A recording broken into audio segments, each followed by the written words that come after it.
update sa supply at presyo ng bigas sa bansa ating aalamin. Kasama si Assistant Secretary Arnel de Mesa, ang tagapagsalita ng Department of Agriculture. Asik Arnel, magandang tanghali po. Magandang tanghali, Joshua, and Asekweng, magandang tanghali po sa lahat ng ating taga-subaybay. Asik, kumustahin po namin ang supply ng bigas sa ngayon sa ulat ng mahahabang pila ng mga rice retailers sa Bulacan. Ano po ang malinaw na paliwanag ng DA kung bakit nagkakaroon ng ganitong sitwasyon? Actually, malinaw na merong ganitong pila o natural lang na merong ganitong pila kasi nagbukas tayo ng importation noong January 1 coming from a long break from September to December last year. Wala tayong importation. Kaya ngayon, nagdadatingan yung mga imported na bigas. Pero muli, lilinawin natin na wala tayong shortage dahil naging maganda yung production natin last year. Plus, malaki na rin yung pumasok na imported na bigas ngayong January. As of January 22, nasa 248,000 metric tons na. Asik Arnel, ayon sa mga importer, limitado pa yung dumarating at nailalabas na imported rice sa mga pantalan. Ano po yung ginagawa ng DA para pabilisin yung pag-release ng bigas sa ports at maiwasan yung sinasabing bottleneck sa supply chain? Asekweng, tuloy-tuloy yung pakikipag-usap ng DA sa BOC at saka sa Philippine Ports Authority hinggil dito. At kagaya ng nabanggit ko kanina, marami na yung volume ng bigas na pumasok. 248,000 metric tons as of January 22. Compare natin yan nung January 2024, nasa 279,000 metric tons. So, pwede rin malampasan pa rin natin yung 300 for the month of January or near that. So, wala tayong problema pagdating sa supply at yun nga, gusto rin natin idagdag na maganda rin yung production natin last year. Asik, kumpirmahin lang din po namin na kung tama po, may limitasyon, di umano na 10 hanggang 50 sako lamang ang ibibigay kada retailer. May plano po bang baguhin ng DA ang distribution scheme na ito para maiwasan ng panic buying tsaka yung hoarding? Bagamat hindi involved yung DA dito sa sinasabi na limitasyon doon sa pagbibigay sa mga retailers, sisilipin ito ng DA. Baka mamaya mayroong aspeto ng hoarding dahil nga sa dami ng volume ng pumasok na imported na bigas na dito sa ating bansa. At ang hindi lang naman ito sa isang port lang din. Inalaw ng ating Bureau of Plant Industry na merong 18 puerto o port sa buong bansa na pwedeng paglapagan itong mga imported na bigas. Asik, habang pinahihintulutan yung mas maraming ports bilang bagsakan ng imported rice, kayo po ba ang nagsisiguro na pantay yung distribution nito sa mga region at hindi lang sa mga pangunahing merkado? Asekweng, magandang tanong yan kasi kanina nakipagpulong si Secretary Kiko at si Senator Kiko sa mga mayors for good governance. At isa doon sa nakita na report ni Secretary nga na maraming rehiyon, halimbawa dito sa Luzon, na malaki ang production, pero 50% ng imports ay pumapasok sa mga pier at ports ng Luzon at konti lang sa Visayas at Mindanao. At isa yan sa mga titingnan ngayon ng ating kagawaran kasama na ang Senate at ang Congress. Paano masigurado na yung karamihan ng imported na bigas ay mapunta doon sa mga rehiyon na limitado ang produksyon para magkaroon ng magandang balanse.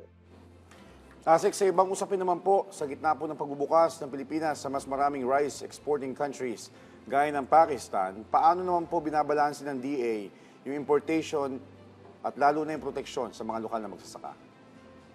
Tama yun. We're opening up to other countries para hindi malimitahan lamang ng isang bansa yung pinagkukunan ng sources ng ating imported na bigas.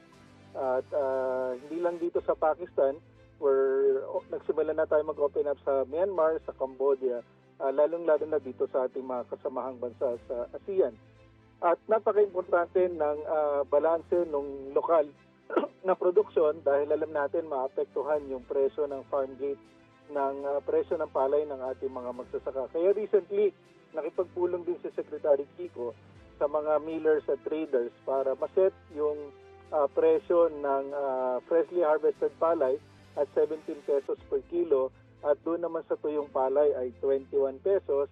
Kakibat din ito yung initial agreement sa mga importers na sa buwan ng Pebrero ay hanggang 300,000 metric tons yung pwedeng ipasok na bigas para maproteksyonan din yung pagpasok ng peak harvest ng palay ng March at April at tama lamang yung papasok na imported na bigas. Again, para hindi maapektuhan yung presyo ng farm gate lalo na sa panahon ng anihan.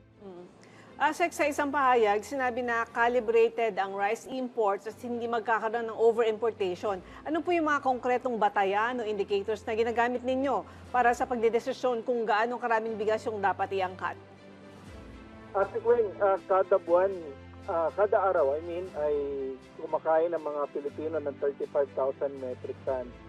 At base sa data na to, at yung production data natin, malalaman natin normally yung ating pangangailangan base doon sa ating production data at lumalabas yung import natin dapat nasa mga 300 to 350,000 metric tons lamang kada buwan. Noong 2024, may mga buwan na lumalampas ng 500,000 at umabot ng 4.8 million metric tons. Yung kabuuan na angkat na bigas sa ating bansa, compare natin nung last year, nasa 3.38 million metric tons lamang. So, ibig sabihin talagang merong kasobrahan sa importation. At yun yung binabalanse natin na hindi magkaroon ng sobrang importasyon para hindi maapektuhan yung kapakanan ng ating mga lokal na magsasaka. Asek, kung ang imported rice ay supplement at hindi substitute sa lokal na produksyon, ano po yung mga hakbang ng DA ngayong 2026 para naman palakasin yung produksyon ng palay at mapababa ang gastos sa mga magsasaka? Tama po yun. Supplement lamang yung importation natin dahil patuloy na lumalaki yung ating production data. At ngayong 2026, nagpapasalamat tayo sa ating Pangulo at sa Kongreso sa pagdadagdag ng additional budget para sa ating sektor ng agrikultura. At yung malaking bahagi nito ay mapupunta sa rice subsector, specifically dito sa ating Rice Competitiveness Enhancement Fund para patuloy na mapataas ang produksyon ng palay.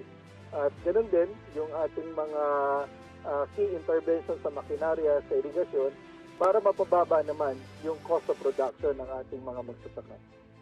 Okay, Asek, mensahe niyo na lang po sa mga Pilipino na nag-aalala sa supply at presyo ng bigas, lalo na ngayong may pagbabago sa import policies at pandaigdigang kalakalan. Muli po, maraming salamat sa pagkakataon na Asek and Sir Joshua at makakasa po yung ating mga magsasaka ng tuloy-tuloy na suporta po mula sa ating Pangulo at sa ating kagawaran at sa ating naman pong mga consumers ay patuloy po yung paggagawa nating mga programa, lalong-lalo na po yung 20 pesos na bigas at yung iba pong programa para mapagaan ang presyo ng ating mga agricultural commodities. Muli po, magandang tanghali at maraming salamat po.